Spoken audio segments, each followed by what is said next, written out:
Hello. Okay, so good morning.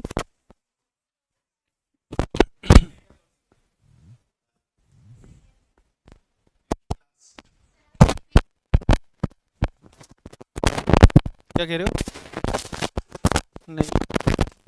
चलो देखो.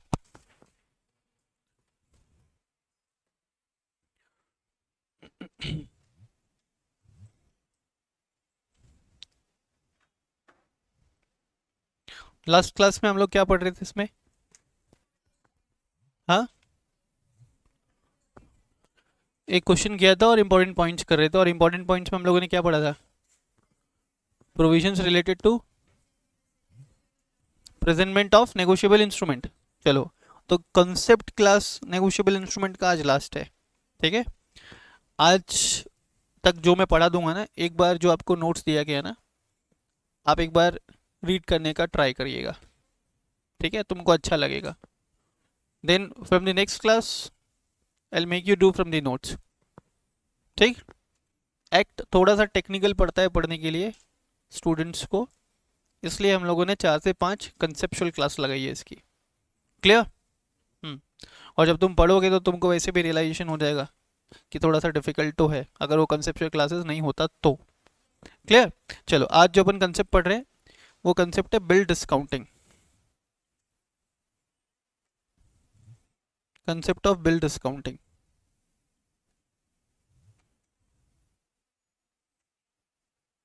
Bills discounting.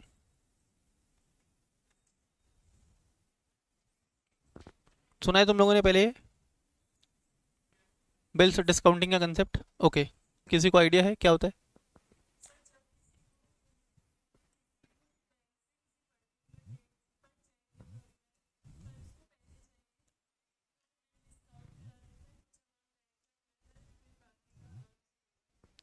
याद अधूरा नॉलेज. और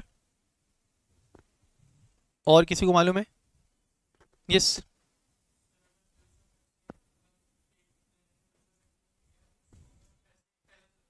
हम्म.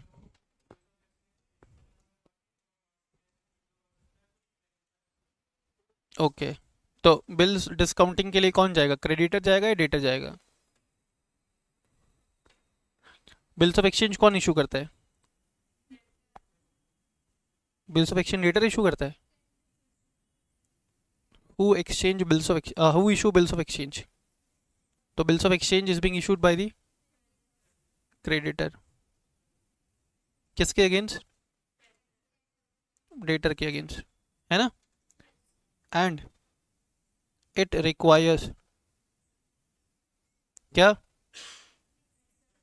Acceptance from debtor. है ना? It requires prior acceptance from the debtor. यही पढ़े हो? अब देखो, मैं एक सिचुएशन तुमको बताता हूँ. मान लो कि ये है मिस्टर एक्स. इसने गुड सेल किया मिस्टर वाई को. मिस्टर एक्स ने गुड सेल किया किसको? मिस्टर वाई को. On credit. On credit.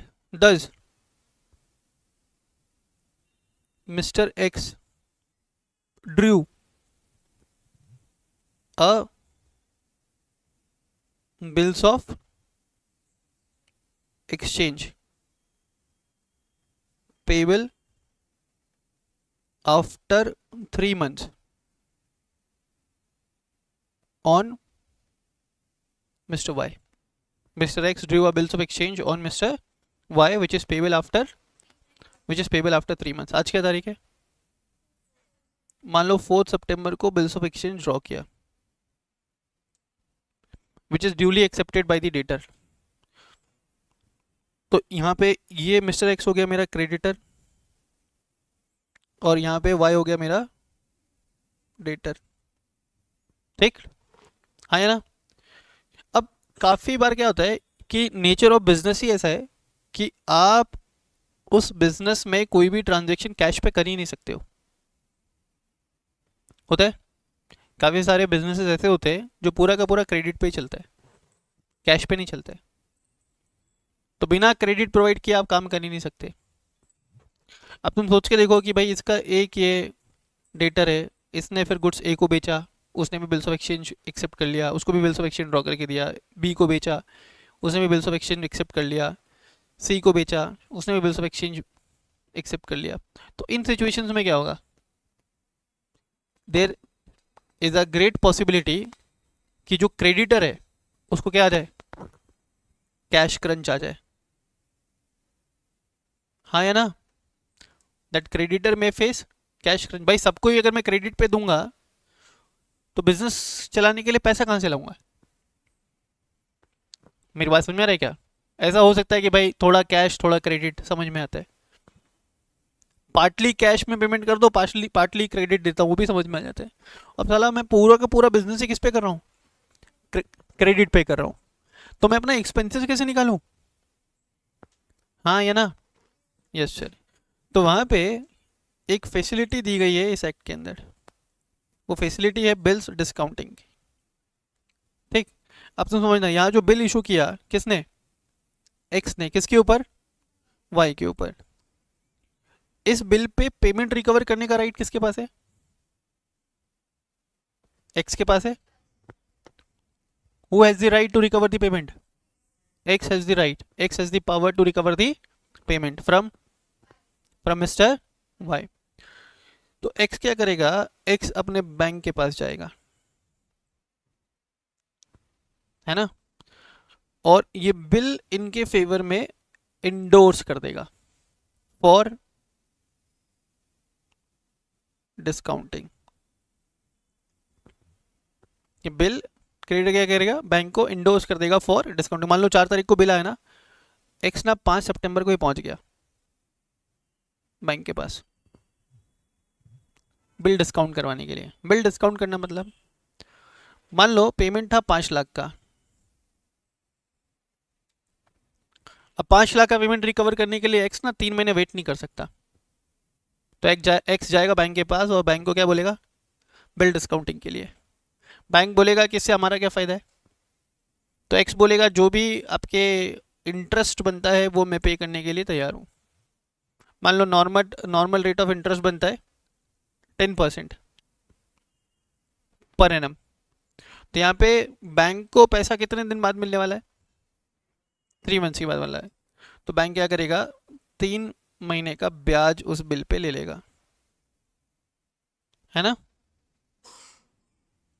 3 महीने का ब्याज उस बिल पे ले लेगा।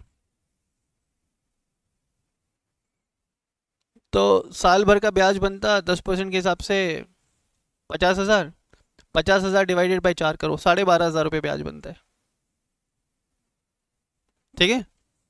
तो बैंक क्या करेगा, उसको 4,87,000, 4,87,500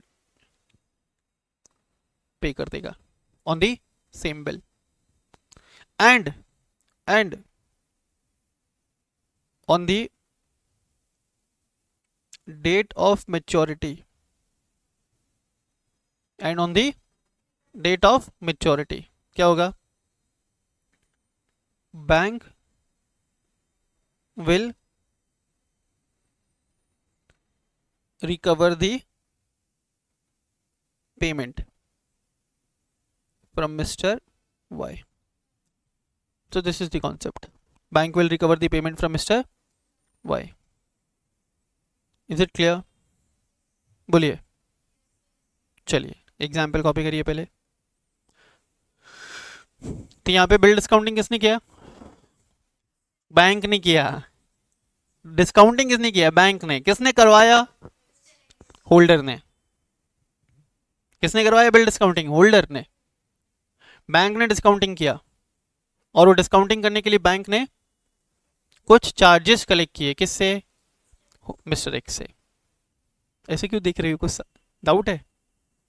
हाँ, तो you seems to be lost, why? अच्छा, क्या समझ नहीं आया? बहुत भारी होता ऊपर से क्या?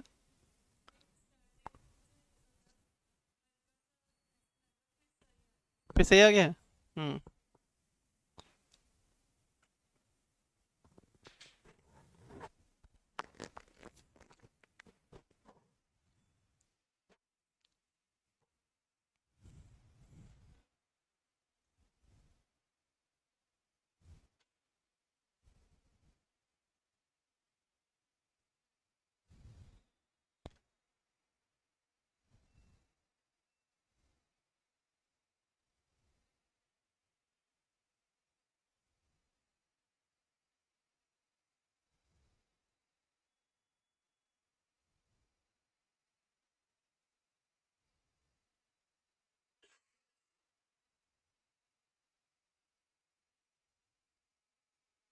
लिखिए फटाफट से लिखिए।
डन, जल्दी जल्दी करिए।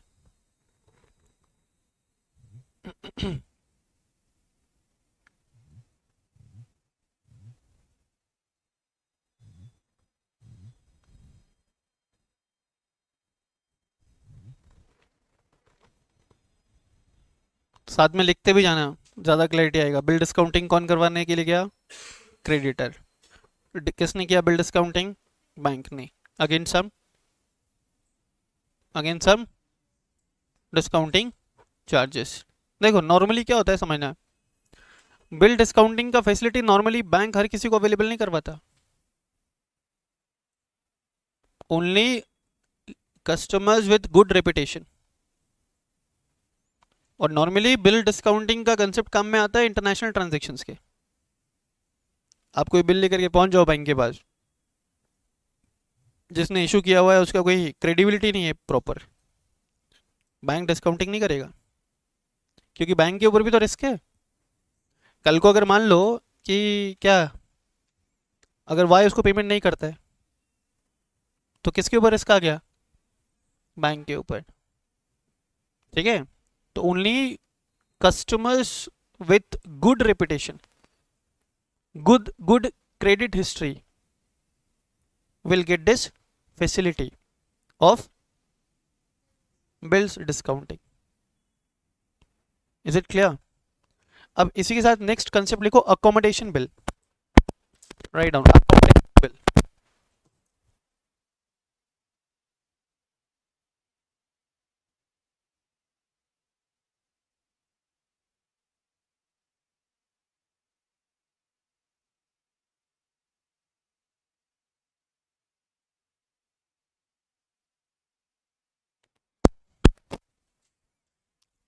लिखा बेटा? अकोमोडेशन बिल आता है किसको?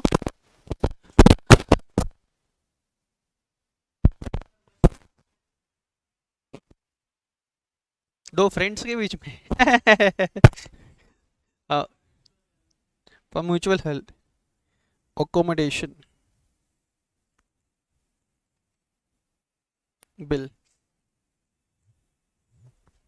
ठीक है, देखो अकोमोडेशन बिल एक तरीके का सेल्फ फाइनेंसिंग फैसिलिटी है।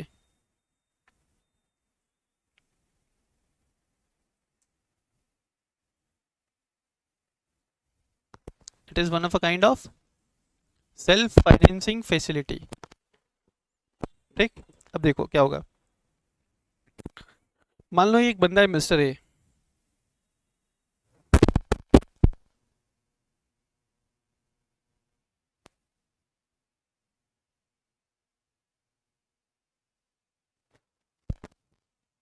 ठीक है, ए को भी पैसे चाहिए और बी को भी पैसे चाहिए, तो दोनों ने एक प्लानिंग की। बी बोलता है कि यार एक काम कर तू ना, मेरे ऊपर ना एक अकोमोडेशन बिल ड्रॉ कर, मैं एक्सेप्ट करता हूँ। मान लो ए को चाहिए 5 लाख रुपए और बी को चाहिए 3 लाख रुपए। इन दोनों की इतनी इतनी रिक्वायरमेंट है। ठीक है, तो बी ए को क्या बोलता है, तू मेरे पे एक बिल ड्रॉ कर। ठीक है भाई, इसने इसके ऊपर बिल ड्रॉ किया। बिल कितने का होगा? टोटल फंड्स का रिक्वायरमेंट कितना है दोनों को मिला करके? 8 लाख का रिक्वायरमेंट है। तो इसने एक बिल ड्रॉ किया, मान लो 8 लाख रुपीस का, ठीक है। तो ये हो गया बिल का ड्रॉअर, और ये कौन हो गया बेटा? ड्रॉई। तो he has accepted the same. फिर ये क्या करता है, सेम बिल को प्रेजेंट कर देता है अपने बैंक में, and get it discounted. Bill discount हो गया तो बैंक क्या करेगा, पे कर देगा पैसा। इसको जितना पैसा चाहिए वही रख लेगा, इसको जितना पैसा चाहिए वही रख लेगा। बैंक किससे पैसा मांगेगा अब? बी से, है ना। तो मेच्योरिटी पे बैंक जाएगा बी के पास पैसा मांगने के लिए। तो इस केस में पहले जिसने पार्टी ने जितना पैसा लिया था ना, वो पार्टी उतना पैसा देने के लिए लाइबल होगा। 5:3 के रेशियो में they will be liable to make the payment on bill at the time of maturity. तो तुम समझना, तो सर बिल डिस्काउंटिंग में भी तो ऐसे हो रहा था। देखो, बिल डिस्काउंटिंग नॉर्मली होगा जब कोई ट्रांजेक्शन हो रहा है। अकोमोडेशन बिल में यहाँ पे बताओ कोई ट्रांजेक्शन हो रहा है क्या? सिर्फ यही डिफरेंस है, rest of the things will remain same.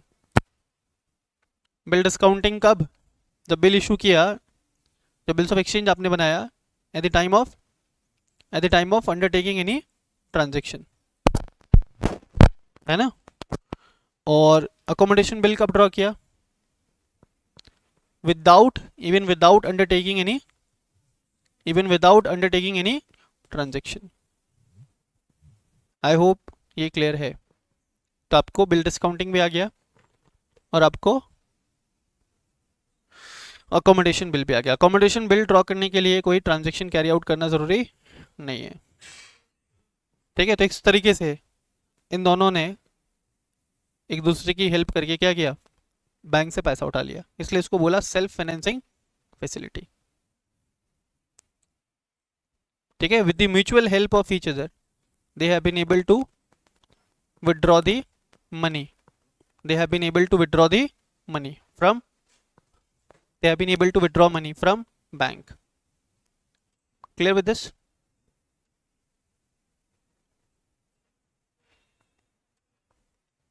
चल दो आगे, बोलिए।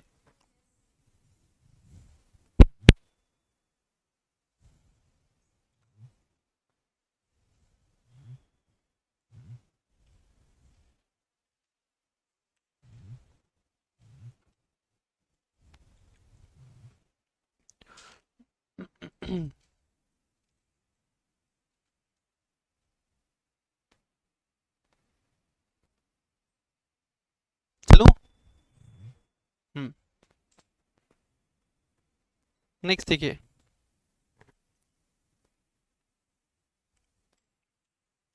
नेक्स्ट कंसेप्ट ओपन करेंगे, क्रॉसिंग ऑफ चेक।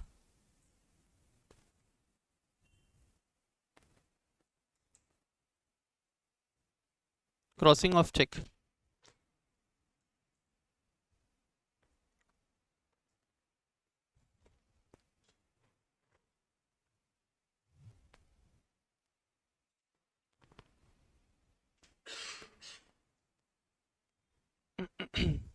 ठीक है। तो देखिए, चेक जब आप बनाते हैं ना, तो दो तरीके से चेक आप इशू कर सकते हैं। एक होता है जो अभी तक आप लोग पिछली क्लास तक पढ़ते आए, ओपन चेक,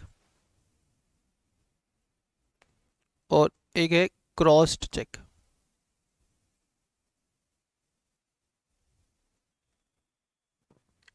ठीक है। एक चीज समझना बस ध्यान से, ओपन चेक जो है ना, can be made payable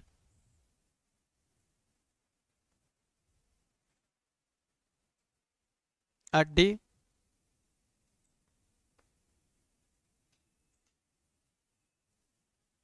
bank counter. Open cheque can be made payable at the bank counter. मतलब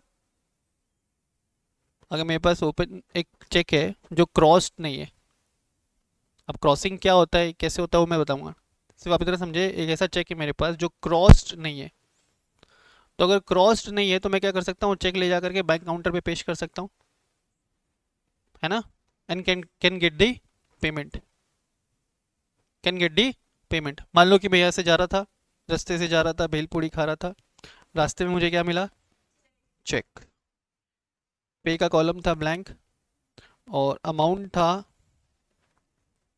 5 लाख रुपए, यहाँ पे डेट, यहाँ बैंक का डिटेल, यहाँ पे साइन, ठीक।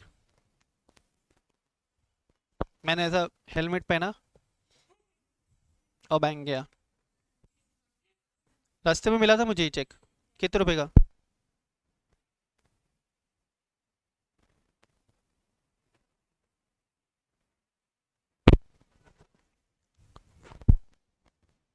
चल मान लो ये चेक है मिस्टर पोपटलाल, तो पोपटलाल के अकाउंट से 5 लाख रुपए चला गया और मुझे 5 लाख रुपए मिल गया। जैसे पोपटलाल के अकाउंट से 5 लाख रुपए डेबिट हुआ, पोपटलाल अपना ऐसा जेब चेक करता है, जेब चेक करता है तो उसको क्या मिलता है कि जो ब्लैंक चेक उसने रखा था, पेई का नाम मेंशन किए बिना, वो गायब है। अब पोपटलाल ना भाग करके बैंक जाएगा, बैंक को बोलेगा अरे अरे अरे तुमने मेरे अकाउंट से किसके नाम पे चेक क्लियर कर दिया, मैंने तो इशू ही नहीं किया था। तो बैंक बोलेगा जब आपने इशू नहीं किया तो सामने वाले के पास पहुंचा कैसे, तो पोपटलाल बोलता है अरे अरे अरे ये चेक तो मेरे जेब से गिर गया था, तो चेक करके बताओ ये कौन लेकर के गया पैसा, पेमेंट कहाँ हुआ है, काउंटर पे, उसका कोई रिकॉर्ड मेंटेन होगा क्या, किसके अकाउंट में गया, no such records can be maintain. मैंने क्या किया था, हेलमेट पहन के गया था, तो उन्होंने सीसीटीवी कैमरा चेक किया, आई वॉज इन हेलमेट, आई के नॉट बी ट्रैक्ड, आई के नॉट बी ट्रेस्ड, पोपटलाल को हो गया नुकसान। तो ऐसी परेशानियां ना हो, इसलिए इट इज़ हाईली रिकमेंडेड कि आप चेक इशू कर रहे हो तो चेक होना चाहिए क्रॉस चेक, ठीक है। अब क्रॉस चेक कैसा होगा देखिए,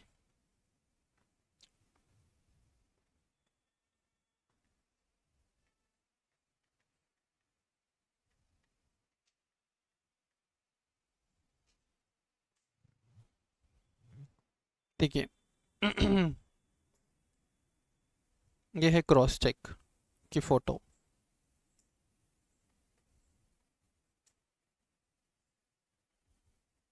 हम्म,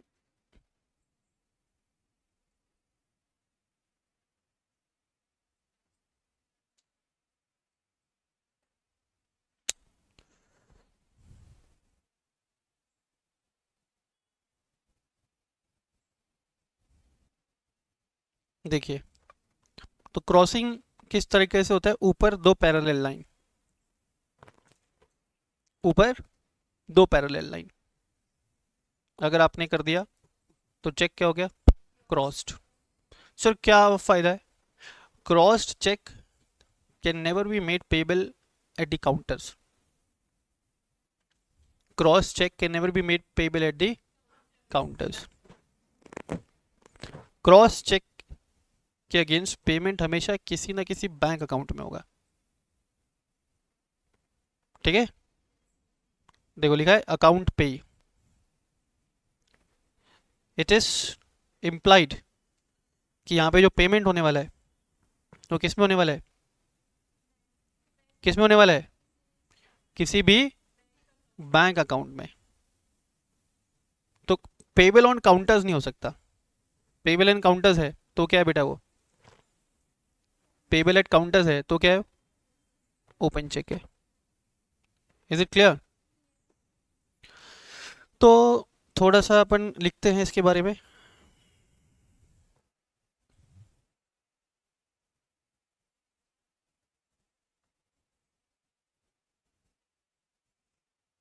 crossing of check,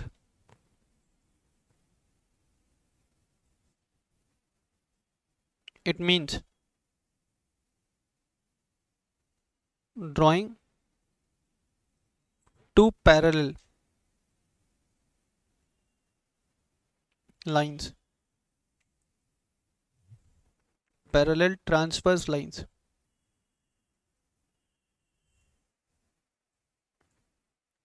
on the left corner of the check.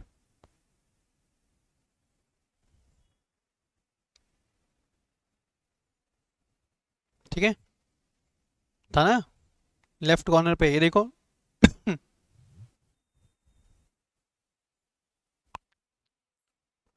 और दूसरा चीज क्या था, क्रॉस चेक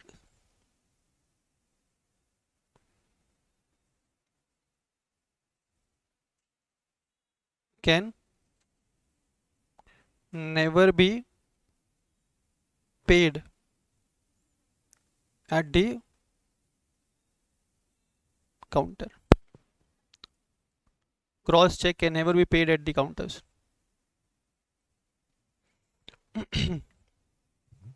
ठीक है सर, आगे बढ़ जाए। ओके, अब क्रॉसिंग दो प्रकार से हो सकती है, टाइप्स ऑफ क्रॉसिंग। तो क्रॉसिंग दो तरीके से हो सकता है। पहला है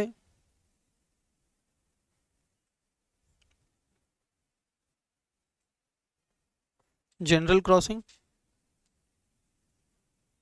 दूसरा है स्पेशल क्रॉसिंग। क्रॉसिंग दो तरीके से हो सकती है, जनरल क्रॉसिंग और special crossing.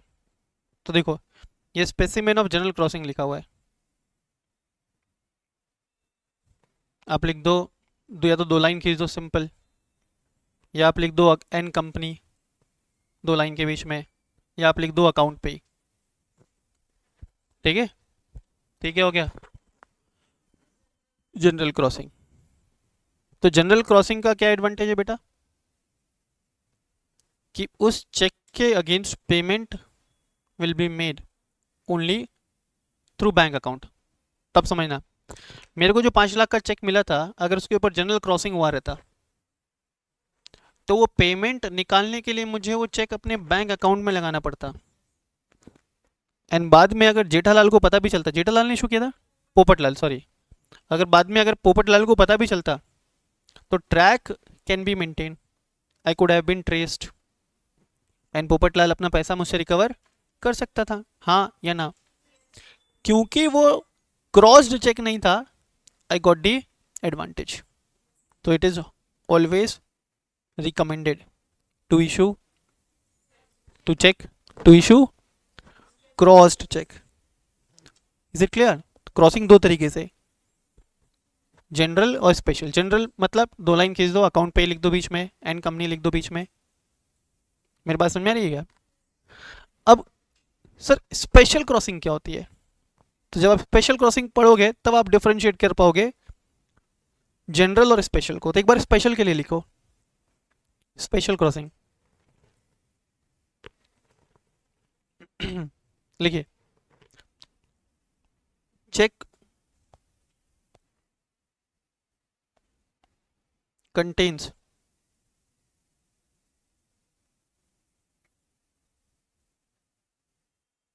two parallel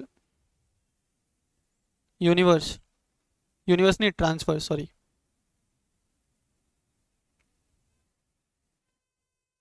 lines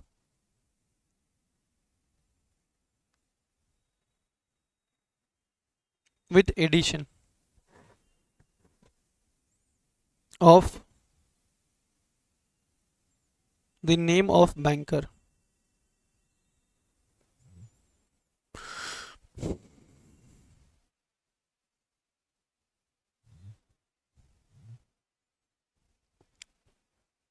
ठीक है, अब तुम देखना, ये तुम स्पेसिमेन देख रहे हो किसका? जनरल क्रॉसिंग का। अब मैं तुमको स्पेशल क्रॉसिंग का स्पेसिमेन दिखाता हूं, तुम मुझे बताना कि दोनों में क्या मेन डिफरेंस है।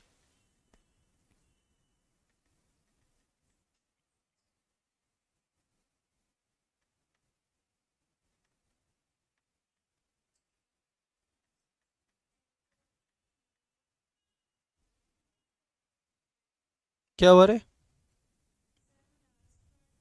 बाद में लिख लेना। यह है स्पेशल क्रॉसिंग, ठीक है। और इससे पहले तुमने देखा था जनरल क्रॉसिंग। दोनों में क्या डिफरेंस है?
Hello hello. हम्म। तो भोलू ने क्या इशू किया? H D F C bank का चेक। और मेरा जो बैंक अकाउंट है ना वो एस बी आई में है, ठीक। तो मैंने क्या किया, चेक को मेरे अकाउंट में ला करके लगाया और पेमेंट मेरे अकाउंट में क्रेडिट हो गया, पेमेंट क्रेडिटेड। तो ये फर्क नहीं पड़ता कि मेरा एच डी एफ सी में अकाउंट है या नहीं है, मैं उसको किसी भी बैंक अकाउंट से क्लियर करवा सकता हूँ। कौन सा केस? General crossing. अब अगर ये स्पेशल क्रॉसिंग करना था तो भोलू अगर यहाँ पे लिख देता एच डी एफ सी, तो चेक क्लियर होने के लिए क्या चाहिए मुझे? My account should be in the H D F C. अगर बैंकर का नाम मेंशन्ड है तो you must have account with that bank to get it, to get it cleared. तो ज्यादा कन्वीनियंट कौन सा है? सेफ कौन सा है? स्पेशल। ठीक है सर, डन। चलो अब यहाँ पे एक और बढ़िया सा कंसेप्ट आता है। ध्यान रहेगा, स्पेसिमेन ड्रॉ कर लो तो स्पेशल क्रॉसिंग का, और जनरल क्रॉसिंग का भी स्पेसिमेन ड्रॉ कर लो। क्रॉसिंग से क्या फायदा है बेटा? क्रॉसिंग से फायदा क्या है? बैंक को ट्रैक रखने में इजी रहेगा कि पैसा कब और कौन से अकाउंट में क्लियर हुआ है, ठीक है। तो अगर आप चेक क्रॉस करके क्रॉस चेक इशू कर रहे हो तो it will be more safe.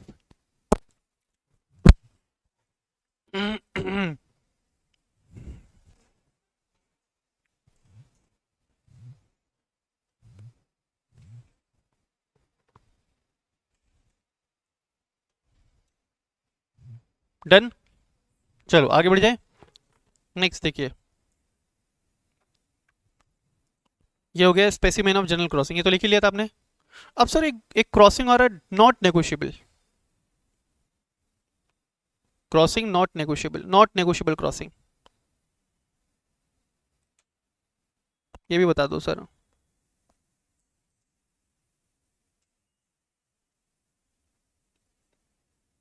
Not negotiable crossing, अब क्या मतलब होगा इसका? Very good, which can not be negotiated further, है ना। ऐसा बिल्कुल नहीं है बेटा।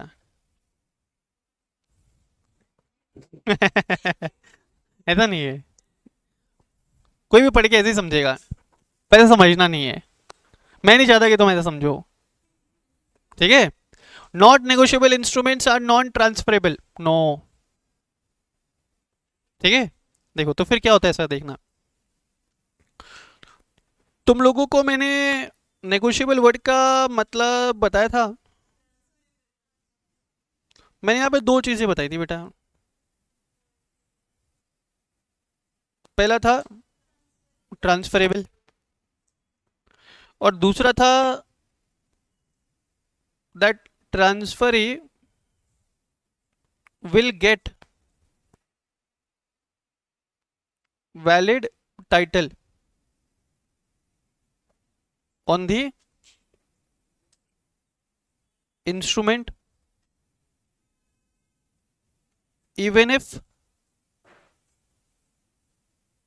the title of transferor is defective. हाँ या ना, बोलो हाँ या ना. Yes sir.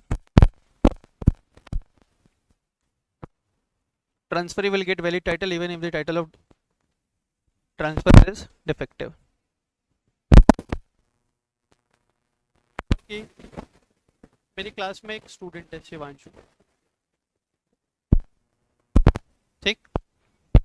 अब मैंने, शिवांशु मेरे ऑफिस में आया, मैंने शिवांशु को बोला कि यार मेरा एक छोटा सा काम कर दे, मेरे को ना मिस्टर राजा गोपाल चारी को पेमेंट करना है. किसको पेमेंट करना है? राजा गोपाल चारी को पेमेंट करना है फीस 5 लाख का. मैं थोड़ा जल्दी में था, क्लास का टाइम हो रहा था, मैंने साइन कर दिया, यहाँ पे डेट डाल दिया, SBI चेक था, पे का वाला कॉलम मैंने ब्लैंक छोड़ दिया, नाम बड़ा था ना, मेरे पास इतना समय नहीं था, और मैंने अमाउंट भर दिया इसके ऊपर. कितना? 5 लाख. और मैंने चेक को शिवांशु को बोल दिया कि यार शिवांशु प्लीज़ मेरा एक काम कर दे, write the name of mister Raja Gopal Chari और जाओ उनके ऑफिस में जाकर के वो चेक दे दो. ठीक. अब शिवांशु ने क्या किया, शिवांशु को ना उसको पेमेंट करना है अपने एक क्रेडिटर को जिसका नाम है गोविंदा. गोविंदा इसको फ़ोन कर करके परेशान है, मेरा पैसा दे, मेरा पैसा दे, मेरा पैसा दे. कितना पैसा है? तो शिवांशु ने बोला कि यार अभी मैं टेम्पररी इस प्रॉब्लम से तो निकलता हूँ. इसने क्या किया, पे गोविंदा. ठीक है. और कुछ भी ऐसा क्रॉसिंग वगैरह नहीं है, या मान लो चलो क्रॉसिंग भी कर दो, कोई दिक्कत नहीं है, अकाउंट पे ही क्रॉसिंग कर दो. तो मेरे को एक बात बताओ, क्या गोविंदा जी ये 5 लाख रुपए इस चेक पे क्लेम कर सकते हैं?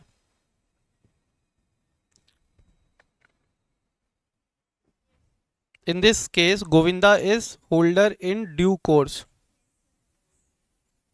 हाँ है ना?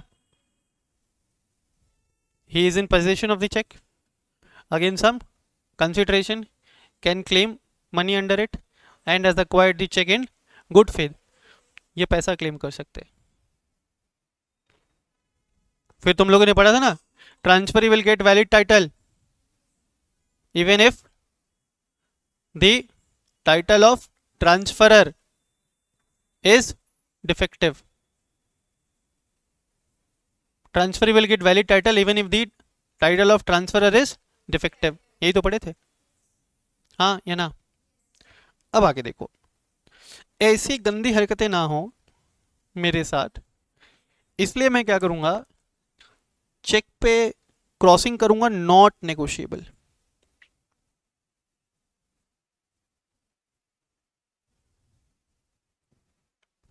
क्रॉसिंग करिए, क्या लिखा? अब समझो, नॉट नेगोशिएबल क्रॉसिंग का मतलब होता है कि if the title of transferor is defective then transferee will also not get the valid title.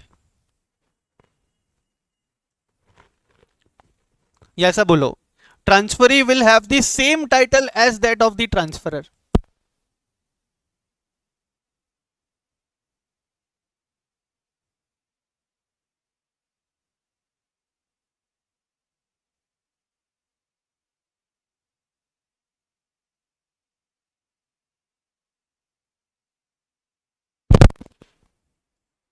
Hello, not negotiable का मतलब नॉट,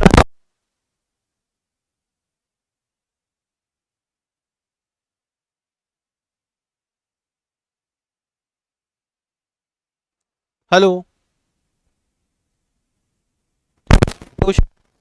ट्रांसफरेबल नहीं होता, transferee will get the same title as that of the transferor. तो अगर transferor का title defective हुआ तो transferee का टाइटल भी क्या हो जाएगा, defective.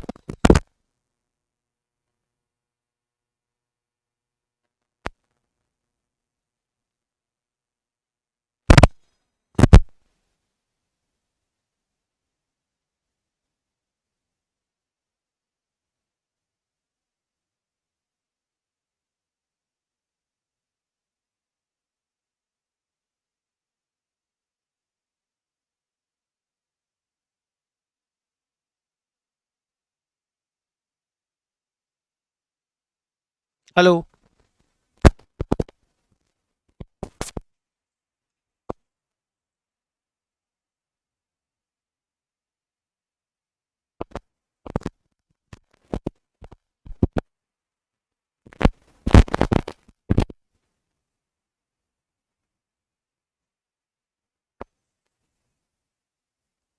Hello, transferee will get the same title as that of the transferer.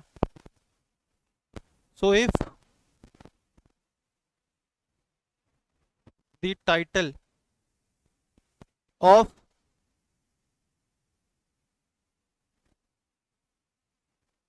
transferer is defective,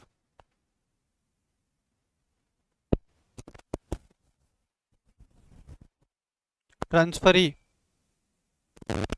will also not get the valid title. Well, crossing का फायदा यही है कि अगर ट्रांसफरर का टाइटल डिफेक्टिव था तो वहां पे ट्रांसफरी को वैलिड टाइटल नहीं मिलेगा। तो ये था बेसिकली आपका concept related classes under negotiable instrument act. 5 lectures मैंने लिए, 5 लेक्चर्स में मैंने आपको सिर्फ इंपॉर्टेंट कॉन्सेप्ट्स पढ़ाए हैं इस एक्ट के। अब नेक्स्ट क्लास से हम लोग नोट से पढ़ना रीड करेंगे, नोट से पढ़ना स्टार्ट करेंगे। हाउएवर आई रिक्वेस्ट कि एक बार आप अपना नोट्स पढ़ना स्टार्ट कर दीजिए आज की क्लास के बाद में, ठीक है। So that's all for today, thank you so much.